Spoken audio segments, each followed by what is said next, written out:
गरीबी मोदी वार करने से खत्म होती है तो करके बताइए हमको, करके बताइए ना।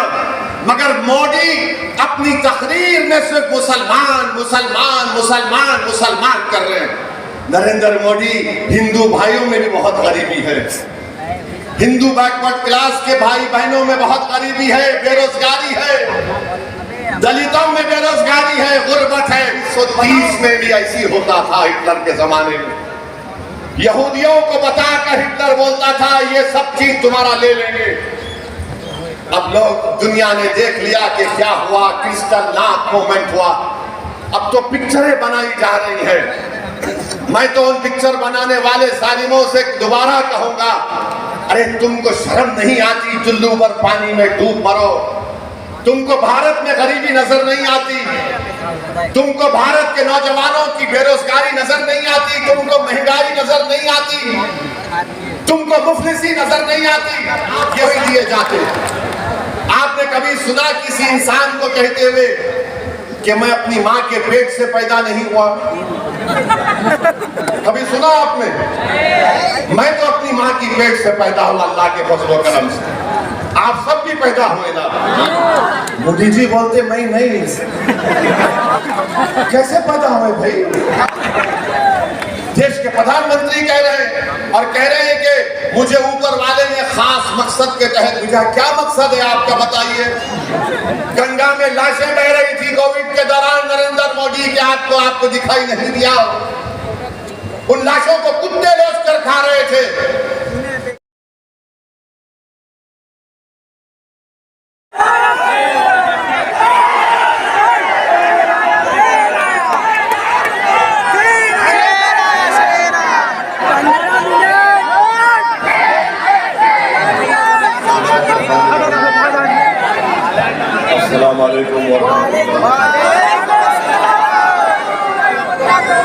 मोहतरम मोअज़्ज़िज़ हाज़रीन इकराम, बुज़ुर्गाने कौम और मिल्लत, मेरी सरदार माँ बहनों, भाइयों, नौजवान साथियों, शहनशीन पर मंच पर तशरीफ़ फरमा मोहतरमा कृष्णा पटेल साहिबा, अध्यक्ष सदर रत्नादल, हमारी बहन विधायक मोहतरमा पल्लवी पटेल साहिबा,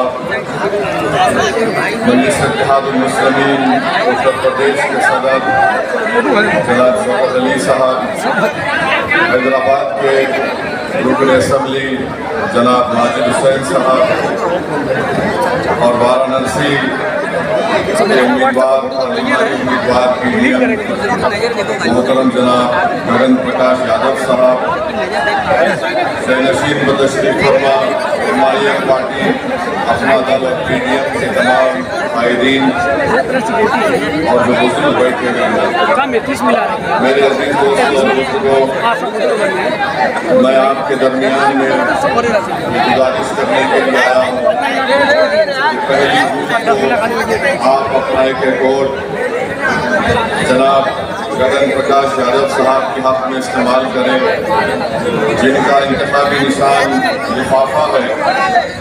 और आप जानते हैं कि मजलिस इत्तेहादुल मुस्लिमीन PDM का हिस्सा इसलिए बनी कि पल्लवी पटेल साहिबा ने ये कहा कि जब तक उत्तर प्रदेश में दलित, पिछड़ा और मुसलमानों से इंसाफ नहीं होगा, हम उस मकसद को हासिल नहीं कर पाएंगे जो सबके लिए जरूरी है। इसीलिए मजलिस इत्तेहादुल मुस्लिमीन ने पल्लवी पटेल साहिबा का साथ दिया और मैं आपको इस बात को यकीन दिलाता हूँ इंशाअल्लाह ये जो हम PDM का हिस्सा बने हैं ये सिर्फ पार्लिमानी इंतखाबात की हद तक महदूद नहीं रहेगा, बल्कि हमने तय किया और हमारी पूरी कोशिश होगी कि ये PDM में जो MIM पार्टी शामिल है ये इंशाअल्लाह ताला उत्तर प्रदेश के जो विधानसभा होंगे उस वक्त तक हमारी लड़ाई जारी रहेगी। मेरी आपसे गुजारिश है कि आप मीडियम को मजबूत करें और उसको मजबूत करने का बेहतरीन तरीका ये है कि आप 1 जून के दिन अपने वोट का सही इस्तेमाल करिए। याद रखिए, वोट एक अमानत है और इस अमानत का आपको अच्छी तरीके से इस्तेमाल करना ज़रूरी है। अज़ीज़ान मिल्लत, आप इस बात से वाकिफ़ हैं कि पिछले 10 साल से इस मुल्क के व हमारे वतन अजीज़ के वज़ीर आज़म मोदी है और 10 साल में हमने वो तमाम नज़ारों को देखा, वो तमाम चीज़ों को हमने और आपकी आंखों में देखा। मेरे अजीज़ दोस्तों और बुजुर्गों, 10 साल में जब से बीजेपी इक़्तिदार पर दिल्ली में आई है, मैं जिम्मेदारी के साथ इस बात को आज कह रहा हूँ आपके दरमियान में। मैंने पार्लियामेंट के सेशन में भी इस साल फरवरी के महीने में जब पार्लियामेंट का सेशन हुआ था, मैंने सदर जमहूरिया के खुतबे में अपनी तकरीर में कहा कि भारत के जो 17 कौम मुसलमान हैं अल्पसंख्यक समाज के, इनका वो हाल है जो 1930 में हिटलर के ज़माने में यहूदियों का हाल था। और जब हिटलर जर्मनी का हुक्मरान था तो उस ज़माने में 1930 में पहले यहूदियों के ताल्लुक से उनको बदनाम किया गया। फिर हिटलर ने कहा कि इनको जर्मनी से मोहब्बत नहीं। फिर हिटलर ने इनके कपड़ों पर हमले करवाए, इनके खाने पीने के तरीके पर हमले करवाए। फिर उसके बाद हिटलर ने उनके घरों को तोड़ाया। फिर उसके बाद हिटलर ने यहूदियों के खिलाफ पिक्चर बनाई और उन पिक्चर्स के जरिए यह पैगाम दिया गया कि जर्मनी के उस वक्त के यहूदी जर्मनी से मोहब्बत नहीं करते। और आखिरकार हमने देखा कि जर्मनी में क्या हुआ। जर्मनी में दुनिया ने देखा कि 60 लाख से ज्यादा यहूदियों को हिटलर ने गैस के चेंबर में डाल दिया। हिटलर के ज़माने में यहूदियों के खिलाफ तकारीर किए जाते थे, उनके खिलाफ जहर उगला दिया जाता था। मेरे अजीज दोस्तों और बुजुर्गों, आज 2024 में हम हैं। 2014 से 2024 का अगर हम देखेंगे तो जो कुछ हिटलर ने 1930 में यहूदियों के साथ किया था, वो तमाम के तमाम निशानियां, वो मिसालें आज हम दे सकते हैं हमारे वतन अजीज में। तो इसीलिए मेरी आपसे अपील है कि जहां तक अल्लाह मेरी आवाज़ को आपके ज़रिए से या अपने फजल से पहुंचा रहा है, अपने वोट का सही इस्तेमाल करिए। और मैं आपको बता रहा हूं कि अगर हम वतन अजीज में एक इज्जत बाइज्जत जिंदगी गुजारना चाहते हैं, हम वतन अजीज में हम ये चाहते हैं कि हमसे इंसाफ हो, अगर हम ये चाहते हैं कि हमारा मुल्क मजबूत हो, तो ये बहुत ज़रूरी है कि भारत की राजनीति में मुस्लिम अक़लियत को उनका मुकाम मिले। आप कई सालों से, कभी आपके हमारे बुजुर्गों ने उत्तर प्रदेश में कांग्रेस का साथ किया, फिर लोकदल का साथ किया, फिर जनता दल का साथ किया, बीएसपी का साथ किया, समाजवादी का साथ किया। मैं आपसे एक ही बात करके जा रहा हूँ, क्या आप और हमने क्या हासिल किया बताइए आप। किसने आकर हमारे घर में चराग जलाया? किसने हमारे नौजवानों पर जुल्म जब हो रहा था उनकी मदद के लिए आगे आए? किसने आकर हमारी बस्तियों में स्कूल खुलवाए? किसने हमारे महलों में रोड और सफाई का इंतजाम किया? मेरे अजीज दोस्तों और बुजुर्गों, मेरी आपसे दमन गुजारिश है कि याद रखिए, जब तक आप वोट लेने वाले नहीं बनेंगे, हम नाइंसाफी का शिकार होते रहेंगे। हाँ, आज मोदी है, कल मोदी नहीं रहेगा, मगर जब हम क्या करेंगे, जब एक और मोदी आ जाएगा तो फिर हमारा इख्तियार और हमारा बर्ताव क्या होगा। अभी से आप कोशिश करिए कि आपकी लीडरशिप को बनाइए। उत्तर प्रदेश हो या भारत हो, हर समाज का एक नेता है। अगर किसी समाज का कोई नेता नहीं है तो भारत के 17 करोड़ मुसलमान हैं। मैं आपके दरमियान में आकर ये बात इसलिए नहीं कह रहा हूँ कि मुझे मुस्लिम समाज का नेता बनना है, हरगिज नहीं। अल्लाह मेरी नीयत को जानता है। मैं आपसे अपील कर रहा हूँ कि अगर मैं खराब हूं या हम तमाम में से किसी को एक बनाइए, मैं उसके पीछे खड़े होकर काम करने को तैयार हूं, मगर नेता आपके ही दरमियान में से आएगा। कोई अब आसमान से गिरने वाला नहीं है, कोई जमीन के नीचे से निकल कर आने वाला नहीं है। आपको अपना नेता बनाना पड़ेगा और उसी वक्त मुमकिन होगा जब आप वोट लेने वाले बनेंगे। आप बरसों से 40-45 साल से हम सिर्फ वोट डाल रहे हैं और हम वोट लेने वाले नहीं बन रहे। वोट इसलिए नहीं ले पाते क्योंकि हमको डरा दिया गया कि अगर हम वोट लेंगे तो कोई और जीत जाएगा, फिरका परस्त ताकतें जीत जाएंगी, बीजेपी जनसंघ जीत जाएगी।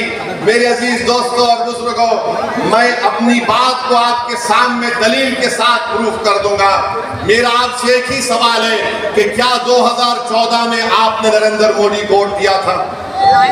कितनों ने वोट नहीं दिया था? हाथ उठाइए। क्या आपने 2017 में बीजेपी को वोट दिया था? क्या आपने 2019 में दिया था? क्या आपने 2022 में दिया था? क्या 2024 में देंगे आप? नहीं देंगे, हाथ उठाइए। अब आप अपने दिल पर हाथ रखकर सोचिए कि असदुद्दीन ओवैसी 2014 में नहीं आया था तो कैसे बीजेपी जीत गई? 2017 में कैसे बीजेपी जीत गई? 2019 में कैसे बीजेपी जीत गई? 2022 में कैसे बीजेपी जीत गई? ये आपके हमारे दिलों में ये चीज डाल दी गई है कि तुम अगर वोट लेने वाले बनोगे तो बीजेपी जीत जाएगी। बीजेपी आपके वोट से नहीं जीत रही है, मैं आपको बता रहा हूं। बीजेपी इसलिए जीत रही है कि समाजवादी पार्टी कमजोर है। बीजेपी इसलिए जीत रही है कि कांग्रेस में अब दमखम नहीं रहा। बीजेपी इसलिए जीत रही है कि बहुजन समाज पार्टी अपने उसूलों को खो चुकी है और हमको आकर कहा जाता है कि तुम अपने वोट को मुत्तहदा इस्तेमाल करो। कभी उनसे कोई नहीं कहता कि समाजवादी अपना वोट मुत्तहदा इस्तेमाल क्यों ना करें, कांग्रेस के लोग अपना मुत्तहदा वोट क्यों इस्तेमाल ना करें। मगर जब चुनाव आता है तो हमको कहा जाता है जिंदगी और मौत का इलेक्शन है। यकीनन ये बहुत नाजुक इलेक्शन है, मैं भी मानता हूं, मगर मेरे अजीज दोस्तों और बुजुर्गों, आपको मेरी बात पर गौर और फिक्र करना। यकीनन बीजेपी को हराना इंशाअल्लाह होता है। यकीनन नरेंद्र मोदी को तीसरी मर्तबा इस मुल्क का वजीर आजम बनने से हम तमाम को रोकना है। मगर जो लोग आकर ओवैसी से कहते हैं कि ओवैसी तुम्हारी वजह से ऐसा हो रहा है, मैं उनसे पूछना चाहता हूं, बताओ क्या किसी अखिलेश यादव के रिश्तेदार के घर पर बुलडोजर चला? क्या किसी अखिलेश यादव के यादव परिवार के लोगों को हत्या की गई एनकाउंटर के नाम पर? क्या किसी यादव परिवार के महिला से कहा गया कि अपने सर पे से जो हिजाब पहनते निकालो? नहीं। किसकी इबादत गाह को निशाना बनाया गया? नहीं। किसी को हथकड़ियों में गोली मारी गई तो यादव था या करामती था? बोलो आप। किसी को जेल में जहर दे दिया गया तो उसका नाम असदुद्दीन ओवैसी था या कोई और था? बोलो आप। ये बात पर आपको सोचता है। हाँ, मेरी इन बातों से मुझे बदनाम किया जाता है, मगर मुझे अपनी बदनामगी की फिक्र नहीं है। अरे हमको सच्चाई को बयान करना। अगर हम सच्चाई का बयान नहीं करेंगे और हिकमत के नाम पर बुज़दिली के मजारे करेंगे तो आने वाला कल हम और आपको माफ नहीं करेगा। आज हमारे दरमियान मतीख नहीं है, मुख्तार नहीं है। अगर आप अपना वोट नहीं देंगे तो या तो आपको सियासी तौर से मार दिया जाएगा या फिर स्लो पॉइजन देकर आपको जिस्मानी तौर पर खत्म कर दिया जाएगा। फैसला आपको करना है। और लोग बोलते हैं कि बताओ क्या हो जाएगा अगर हम पीडीएम का साथ देंगे। मेरे अजीज दोस्तों और बुजुर्गों, देश के वजीर आजम मोदी हैं। उनकी भाषा का इस्तेमाल आपने देख लिया कि 10 साल से मोदी क्या भाषा इस्तेमाल करते हैं। वजीर आजम है, प्रधानमंत्री है। कभी कहते हैं कि कपड़ों से देखकर पहचान लो, कभी कब्रिस्तान और शमशान की बात करते हैं तो अब कह रहे हैं कि हम घुसपैठी हैं। अब कह रहे हैं कि हमारी बेटियां, हमारी महिलाएं ज्यादा बच्चे पैदा करती हैं। अभी कह रहे हैं कि हिंदू बहनों के गले से मंगलसूत्र उतार कर मुसलमानों को दे दिया जाएगा। जिहादी कह रहे हैं। कभी मोदी कहते हैं कि झारखंड में जाकर तकरीर करके मोदी ने कहा कि झारखंड के किसी जिले में जुमे के दिन छुट्टी का ऐलान कर दिया गया, तो मोदी ने कहा देखिए यहाँ पर मुसलमान जुमे को छुट्टी मना रहे हैं, अब क्या मुसलमान संडे के दिन ईसाइयों से लड़ेंगे, और अगर नहीं करेंगे तो क्या हिंदुओं से लड़ेंगे। ये जबान के वजीर आजम को जेब देती है। नरेंद्र मोदी के आप किसके वजीर आजम है? आप भारत के 133 करोड़ जनता के प्रधानमंत्री है या नहीं, बताइए आप। बल्कि मैं तो यहाँ पर आपके दरमियान में खड़े होकर कह रहा हूँ कि नरेंद्र मोदी आप भी मंगलवार को या सोमवार को छुट्टी डिक्लेयर कर दो, हमको इतराज नहीं है। अगर वो उससे भी दिल नहीं करता तो आप ये कह दो हफ्ते में 7 दिन नहीं रहेंगे, 8 दिन रहेंगे, उसको कह दिए उसका नाम मोदीवार होगा। मोदीवार कह दीजिए। अगर भारत की गरीबी मोदीवार करने से खत्म होती है तो करके बताइए हमको, करके बताइए ना। मगर मोदी अपनी तकरीर में सिर्फ मुसलमान मुसलमान मुसलमान मुसलमान कर रहे हैं। नरेंद्र मोदी, हिंदू भाइयों में भी बहुत गरीबी है, हिंदू बैकवर्ड क्लास के भाई बहनों में बहुत गरीबी है, बेरोजगारी है, दलितों में बेरोजगारी है, गुर्बत है। बताओ मोदी तुमने उनके लिए क्या किया? तुम तो गाली हमको दे रहे हो, मगर बताओ इनके लिए आपने क्या किया? मोदी के पास कोई जवाब नहीं है। आप बताइए कि क्या कोई प्रधानमंत्री ऐसा इस जबान को इस्तेमाल कर सकता है कि जुमे के दिन ऐसा कर दिए तो मुसलमान हिंदू से लड़ना चाह रहे, मुसलमान ईसाई से लड़ना चाह रहे। देश के प्रधानमंत्री आप क्यों लड़ना चाह रहे हैं? आप क्यों लड़ना चाह रहे हैं? अरे यहाँ पर इस मुल्क में, वतन अजीज में, भारत में अल्पसंख्यक समाज मुसलमानों की एक 1200 साल की तारीख है। ये मेरे अल्फाज नहीं है, मौलाना अबुल कलाम आजाद के अल्फाज है। उन्होंने कहा था कि हमारी ये रोशन तारीख है, मैं इसको छोड़ने को तैयार नहीं हूं। आज हमारे भारत के प्रधानमंत्री एक पार्लियामेंट के इलेक्शन में हर चीज की जिम्मेदारी मुसलमान मुसलमान मुसलमान मुसलमान कर चुके हैं। देश के प्रधानमंत्री अब कह रहे हैं कि हम आरक्षण जो मजहब के नाम पे दिया जा रहा है हम उसको ले लेंगे। मैं प्रधानमंत्री को बताना चाह रहा हूं, नरेंद्र मोदी जी, उत्तर प्रदेश में, गुजरात में, कर्नाटका में, जहां जहां बड़े बड़े प्रदेश हैं वहां पर रिजर्वेशन मुसलमानों को मिल रहा है, अंसारियों को मिलता है, कासगर को मिलता है, कसाब को मिलता है, कुरैशी को मिलता है, जाट को मिलता है, तेली मकीक को मिलता है, दर्जी को मिलता है, इदरीसी को मिलता है, फकीर को मिलता है, सलमानी को मिलता है, सैफी को मिलता है, हजाम को मिलता है, सक्का को मिलता है, अब्बासी को मिलता है, शेख सरवर को मिलता है, मोची को, अंसार को, मंसूरी को मिलता है मोदी जी। और देश के प्रधानमंत्री बोले किसी को छीन कर दे दिया जाएगा। क्या मजाक कर रहे हैं भारत के वजीर आजम। मगर याद रखो 1930 में भी ऐसी होता था, हिटलर के जमाने में। यहूदियों को बताकर हिटलर बोलता था ये सब चीज तुम्हारा ले लेंगे। अब लोग, दुनिया ने देख लिया कि क्या हुआ, क्रिस्टल नाथ मूवमेंट हुआ। अब तो पिक्चरें बनाई जा रही है। मैं तो उन पिक्चर बनाने वाले जालिमों से दोबारा कहूंगा, अरे तुमको शर्म नहीं आती? चुल्लू पर पानी में डूब मरो। तुमको भारत में गरीबी नजर नहीं आती? तुमको भारत के नौजवानों की बेरोजगारी नजर नहीं आती? तुमको महंगाई नजर नहीं आती?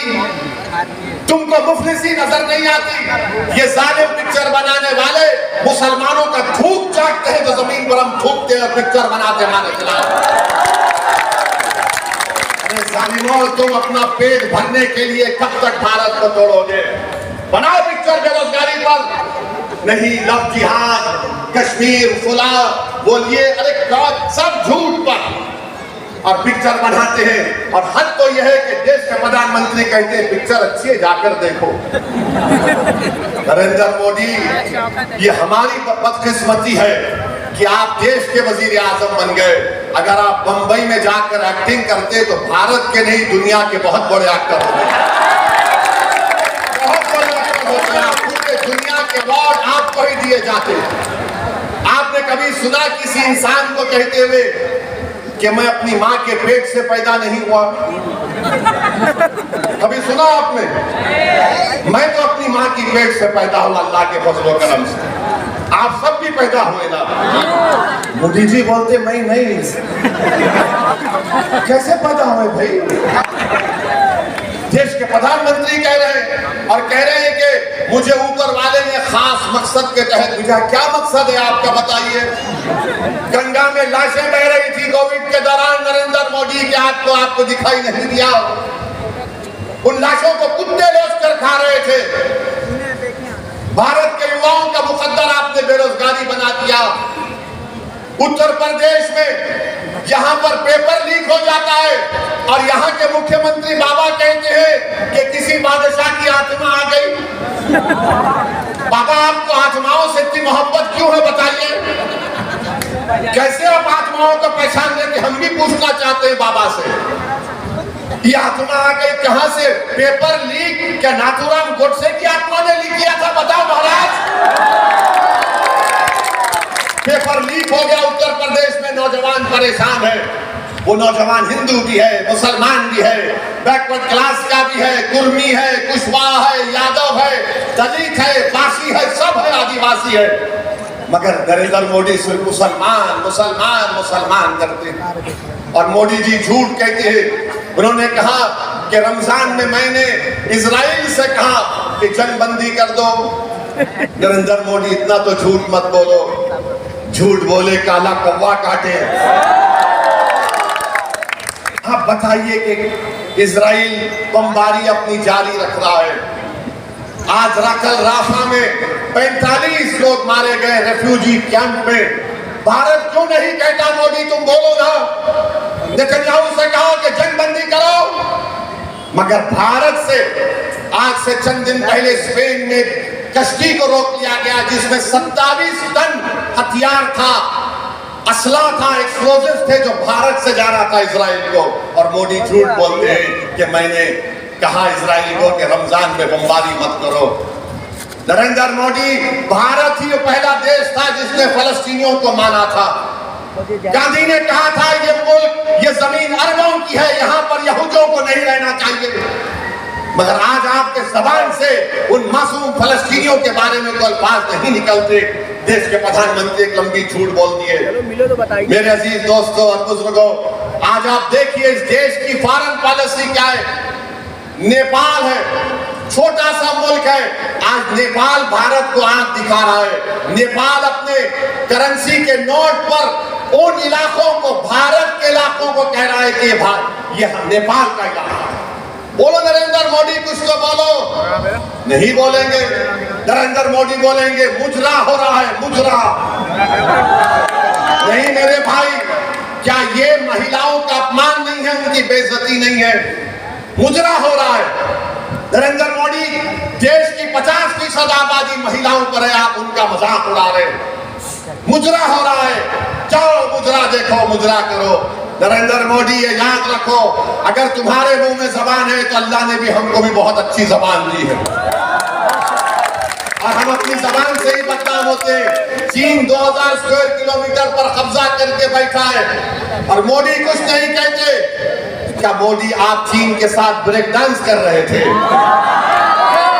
गौरक्षक मारते हैं, अखलाक को, पीलू खान को धर्म संसद से गालियां दी जाती है, तो क्या आप उनसे भंगड़ा कर रहे थे? ये वजीर आजम की जबान है, ये इनकी नफरत है। इसीलिए मैं आपसे अपील कर रहा हूं कि आपको बड़ी एहतियात के साथ अपने वोट का इस्तेमाल करना है। हाँ, कोई आकर कहेगा मेरे आज की इस तकरीर के बाद कि पीडीएम को अगर वोट देंगे तो तुम्हारा वोट गड्ढे में डालने के बराबर है, खड्डे में डालने के बराबर। मैं हमारे अख्तरुल ईमान जो बिहार प्रदेश के हमारे सदर हैं, उन्होंने एक मिसाल दी कि जब रामविलास पासवान के हक में दलितों ने वोट दिया तो किसी एक बड़े नेता ने जाकर उन दलितों से कहा कि तुम्हारा वोट खड्डे में पड़ रहा है, गड्ढे में पड़ रहा है। तो उस दलित ने जवाब दिया कि हाँ सर, हम अपने वोट से उस खड्डे को भर रहे हैं, जब भर जाएगा हम अपनी इमारत को तामीर करेंगे। आपको भी अपने वोट का इस्तेमाल करना है, डरने और घबराने की जरूरत नहीं है। अगर आप डरते रहेंगे तो फिर ये सब हमको इस्तेमाल करते रहेंगे। मेरे अजीज दोस्तों और बुजुर्गों, फिर हमारे वजीर आजम कहते हैं कि पूर्वांचल में बड़े बड़े बहादुर लोग गुजरे, सिर्फ मंगल पांडे का जिक्र करते हैं। यकीनन कीजिए हम भी इज्जत करते हैं मंगल पांडे की, उनके साथियों की, मगर नरेंद्र मोदी जी, क्या इस देश की आजादी में एक मुजाहिद आजादी का नाम जो पूर्वांचल का बेटा था उसका नाम मुख्तार अंसारी था, तुम्हारे मुंह से क्यों नहीं निकलता? निकालो अपनी जबान से, कहो मुख्तार अंसारी भी इस देश का आजादी का सिपाही था। मगर मोदी जी की जबान से नहीं निकलेगा। वो बोलेंगे मुख्तार अंसारी निकलेगा तो उनका उधर समझेगा वो मुख्तार की बात कर लिए। मेरे अजीज दोस्तों और बुजुर्गों, जो लोगों को जिन जिन हजरात की जानें चली गई है वो शहीद है, मैं अल्लाह से दुआ करता हूं कि अल्लाह उनकी मग़फ़िरत फरमाए। और मुझे यकीन है ये कुदरत का निजाम है, जब कभी भी जुल्म बढ़ता तो अल्लाह सुब्हानहू व तआला जालिम को कमजोर करता है। जिसे शायर ने अच्छा कहा था, उस शेर का अगर मुझे सही कह रहा हूं कि चीर कर अंधेरे को चीर कर नूर आएगा, अगर तुम हो फिरौन तो मूसा भी आएगा। याद रखिए, जो लोग आज बुलडोजर से घर तोड़ रहे हैं, कल इंशाअल्लाह ताला उनका घर वीरान हो जाएगा, खंडर बन जाएगा। जो लोग ताकत के बलबूते पर जाने ले रहे हैं, तुम्हारी भी जान अल्लाह लेगा एक दिन इंशाअल्लाह ताला। तुम जो डर पैदा कर रहे हो, यकीन जानो कुदरत तुम्हारे दिलो दिमाग में खौफ को पैदा कर देगा। मेरे अजीज दोस्तों और बुजुर्गों, हिम्मत और हौसले को बरकरार रखिए। मोदी खुलकर कह रहे हैं कि अगर वो तीसरी मर्तबा वजीर आजम बनेंगे तो भारत की पार्लियामेंट में यकसा सिविल कोड को लेकर आएंगे। यकसा सिविल कोड उत्तराखंड में नाफिज किया बीजेपी ने। वहां पर एक मुसलमान अपनी शादी निकाह से नहीं कर सकता, बल्कि स्पेशल मैरिज एक्ट में करना पड़ेगा। एक मुसलमान का निकाह काजी के तहत नहीं होगा, गवाह नहीं होंगे और दुल्हन को महर नहीं दिया जा सकता। ये यकसा सिविल कोड मोदी भारत में लाना चाहते हैं। आप अपने दिल पर हाथ रखकर सोचो, अगर कल ये कानून खुदा ना खास्ता भारत की लोकसभा में आएगा तो क्या अखिलेश यादव, राहुल गांधी उस बिल को फाड़ेंगे, असदुद्दीन ओवैसी उस बिल को फाड़ेगा? क्या आपको सोचकर फैसला लेना है। और ये इंडिया अलायंस जो बनाया गया है, महाराष्ट्र में 48 लोकसभा की सीटें, कितने 48, एक भी मुसलमान को टिकट नहीं दिया गया।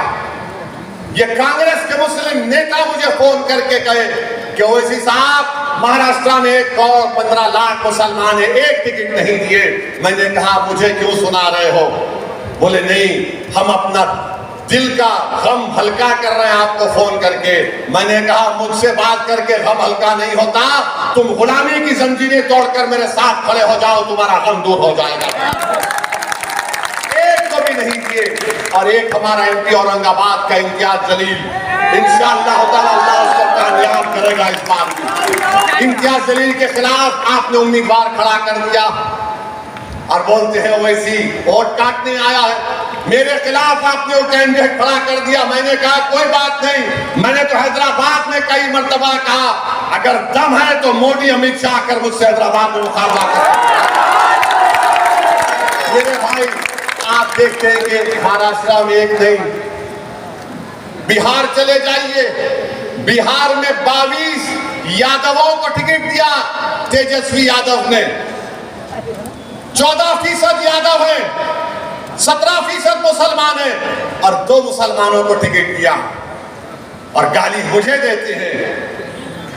उनके 2 बेटे विधायक, एक डिप्टी चीफ मिनिस्टर रह चुका है, पत्नी मुख्यमंत्री, लालू मुख्यमंत्री 15 साल तक। अब 2 बेटियां लड़ रही हैं पार्लियामेंट का इलेक्शन। मुझ पर गुनाह, मुझ पर गाली दी जाती है। हम फुलवारी में थे, पाटलिपुत्रा में हमने अपना कैंडिडेट उतारा और मैंने कहा था पाटलिपुत्रा में देखना लालू घर से निकलेगा कल। लोग बोले कैसे? मेरा देख लेना तुम, मेरे आज की सभा और भाषण के बाद कल तुम लालू को देखोगे। तो आज पता चला कि 20-22 साल के बाद लालू पटना में दफ्तर इमारत शरिया को पहुंच गए सर पे टोपी पहनकर। ये असर है आपका। अगर आप मुत्तहिद हो जाएंगे तो सब होगा मेरे भाई, मरना फिर आपको डराया जाएगा। आज मोदी है, कल कोई और होगा। बताओ कब तक डर डर के जिंदगी गुजारेंगे आप। मेरे अजीज दोस्तों और बुजुर्गों, उत्तर प्रदेश में आप देखते हैं कि समाजवादी पार्टी ने 62 लोकसभा के उम्मीदवार उतारे। कितने मुसलमान हैं? 4। 62 में सिर्फ 4 हैं। और आजमगढ़ से लेके फिरोजाबाद तक अखिलेश यादव के सैफई के राजकुमारों को टिकट दे दिया गया। आजमगढ़ से इनका भाई, बदायूं से इनका भाई, कन्नौज से ये खुद, मैनपुरी से उनकी पत्नी, और इनका एक और भाई। अरे बताओ फिर तुम्हारी इज्जत क्या है? कांग्रेस पार्टी ने भारत में 328 टिकट दिए और सिर्फ 19 अल्पसंख्यक समाज मुसलमानों का अपना उम्मीदवार बनाया। अगर ये इंडिया अलायंस को देख ले तो सिर्फ 7% अल्पसंख्यक समाज मुसलमानों को टिकट दे दिया गया। और गाली मुझे दी जाती है, मुजरिम मुझे बनाया जाता है। पिछले बार तुमने कितने टिकट दिए थे? 19 में, उससे कम दिए, 40 या 50, मगर गाली हमको दी जाती है। माफ करना, मैं आपको एक बात कहने जा रहा हूं, मुझे माफ कर दीजिए। गलती हमारी है इसमें, गलती इनकी होगी, मगर हम भी मुजरिम हैं इसमें, क्योंकि हम इस बात को तय कर चुके हैं कि हम जीत नहीं सकते। अरे तुम जीत नहीं सकते, तुम कैसे बोलोगे ये? अगर तुम ये अपना मिजाज बना लियो कि मैं जीत नहीं सकता, तो करबला के रेगजारों से आवाज आ रही है। वो तजल्ला का किनारा जो है बैल के खून से लाल हुआ, वो तुमसे पुकार कर कह रहा, खबरदार, हम अल्लाह के ऊपर भरोसा करने वाले हैं, हम तादाद पर भरोसा नहीं करने वाले। अगर आज आप यही फैसला करेंगे हम नहीं जीत सकते, तो याद रखो खुदा उन्हीं का हाल बदलता है जो अपने आप को बदलना चाहते हैं। मेरे भाई, कदम तो उठा कर देखो, अपने दुआओं को आजमाने का वक्त है। उठाओ कदम, अपने दुआओं को आजमाने का वक्त है। जीत हार तक फैसला तो रब्बे करीम करेगा, मगर अगर हम फैसले कर लेंगे नहीं जीत सकते, तो फिर कब जीतोगे? कब जीतोगे बताओ? जब हम खत्म हो जाएंगे। हमारे दादा ने इनका साथ दिया, हमारे बाप ने इनका साथ दिया, अब हम अपने नौजवानों की जवानी उन पर कुर्बान कर रहे हैं। आज आपको कल के लिए आज से तैयारी करना।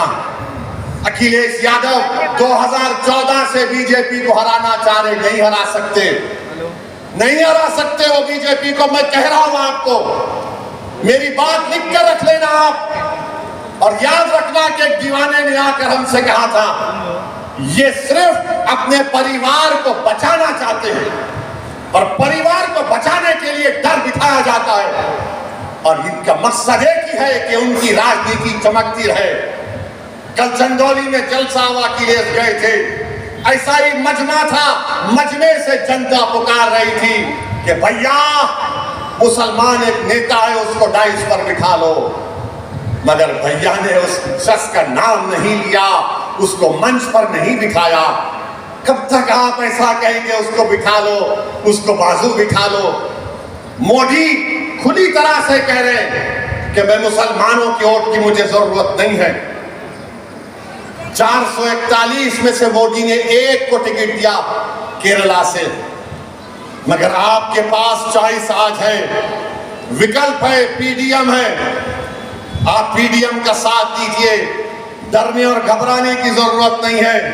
अपने हौसलों को बुलंद रखिए, याद रखिए ये अंधेरा दूर होगा इंशाअल्लाह ताला, ये खौफ के बादल फटेंगे इंशाअल्लाह ताला। सिर्फ जरूरत इस बात की है कि हम रब्बे करीम की जात पर तवक्कल करें, डरने और घबराने की जरूरत नहीं है। ये तमाम चीजें आपके सामने हैं। नरेंद्र मोदी के पास दिखाने को 10 साल के लिए कुछ भी नहीं है, इसलिए मोदी सिर्फ मंगलसूत्र की बात करते हैं, जिहादी की बात करते हैं, मुजरे की बात करते हैं, बच्चे ज्यादा पैदा करते हैं वो बात करते हैं, जुमे की बात करते हैं। और आप तो इस सरजमीन पर रहते हैं जहां पर एक इबादतगाह को निशाना बनाया जा रहा है। मेरे भाई, ये वक्त उठने का है, जमहूरियत में अपनी आवाज को सुनाने का वक्त है। तुम ओवैसी के भाषण को सुनकर नारे तकबीर अल्लाह अकबर कहोगे तो फर्क नहीं पड़ेगा। तुम्हारा ईमान मजबूत जरूर होगा, तुम्हारे हाथ के बाल खड़े हो जाएंगे, मगर तुम्हारी आवाज उस वक्त पूरे ऐवानों में गूंजेगी जब तुम्हारे वोटों से तुम्हारा नुमाइंदा गगन यादव जीत कर जाएगा। और उस वो काम आपको करना है। क्या आप वो काम करने तैयार हैं? क्या आप वो काम करने तैयार हैं? क्या आप डरेंगे तो नहीं? क्या आप कंफ्यूजन का शिकार तो नहीं होंगे? याद रखिए, मेरे भाषण के बाद हजरत इबलीस आपके कान में आकर कहेगा, ऐसे ही ये बोलता है। इसकी बात का यकीन मत करो मेरे भाई, मैं आपको जिम्मेदारी के साथ कह रहा हूं। भारत की पार्लियामेंट में इतने एमपीज हैं, सब पार्टी के जीत कर आते हैं, सब बैठते हैं, बोलते हो इसी भाई कब है तुम्हारा भाषण? मैंने कहा तुम बोलो ना, तो बोलते नहीं बोल सकते। और हमारा भाषण सुनकर बोलते हैं कि हमारे दिल को इत्मीनान हुआ कि चलो हमारी कोई बात तो कर दिया। कल मैं मर जाऊंगा, तुम क्या करोगे? मुझे मरना तो है, जिंदगी का ये सबसे बड़ी हकीकत तो मौत है, मगर उसके बाद तुम क्या करोगे? कसीदे पढ़ोगे? नहीं, एक था बोलने वाला, आपको नेता बनना, आपके दरमियान से एक नेता उठेगा। कोई बोलेगा सलाहुद्दीन कहां से आएगा? सलाहुद्दीन तुम्हारे दरमियान से आएगा। सलाहुद्दीन आसमान से नहीं आएगा, सलाहुद्दीन तुम्हारे दरमियान से आएगा। तुम्हारे दरमियान से बहादुर निकलेंगे, मगर शर्त यह है कि तुम अपने फैसलों पर भरोसा करो। आज डरने और घबराने की आपको जरूरत नहीं है। मेरी आपसे एक ही गुजारिश है कि पहली तारीख के दिन लिफाफे के निशान पर बटन दबाइए। लोग बोलेंगे वोट खड्डे में गिर रहा है, तो बोलो ये खड्डे को हम भर रहे हैं, हम खड्डे को भर रहे हैं। जब ये खड्डा भर जाएगा तो हम अपनी इमारत को बनाएंगे इंशाअल्लाह ताला। ऐसी इमारत को आप बनाएंगे जब मैं जिंदा नहीं रहूंगा, आप जिंदा नहीं रहेंगे। शायद मेरी हड्डियां जमीन में चुकना चूर हो जाएंगी, मगर लोग तो याद करेंगे कि हाँ 50 साल पहले हमारे बुजुर्गों ने एक फैसला लिया था, तब जाकर हमने इस आलीशान इमारत अपने इतिहास के ऊपर कायम की। तो मेरी आपसे गुजारिश है कि पहली तारीख के दिन अपने के कोड का इस्तेमाल करिए, लिफाफे के निशान पर बटन दबाइए और इंशाअल्लाह ताला नरेंद्र मोदी तीसरी मर्तबा इस देश के प्रधानमंत्री ना बने, ये हमारी आपकी कोशिश होगी। अगर कल 4 जून को नतीजा आएगा और जरूरत पड़ेगी किसी बीजेपी से हटकर किसी ऐसे शख्स को वजीर आजम बनाने के लिए, मैं आपसे वादा कर रहा हूं कि मंजलिस के जितने एमपी जीतेंगे, पीडीएम के जितने एमपी जीतेंगे, हम बीजेपी को रोकने के लिए उनको इस्तेमाल करेंगे इंशाअल्लाह। तो आप तमाम का बहुत शुक्रिया कि आप आए, आज आपने आया, और मुझे यकीन है कि पहली तारीख के दिन आप अपने के वोट का सही इस्तेमाल करेंगे लिफाफे के निशान पर। तो मेरे साथ नारा लगाइए, नारे तकबीर।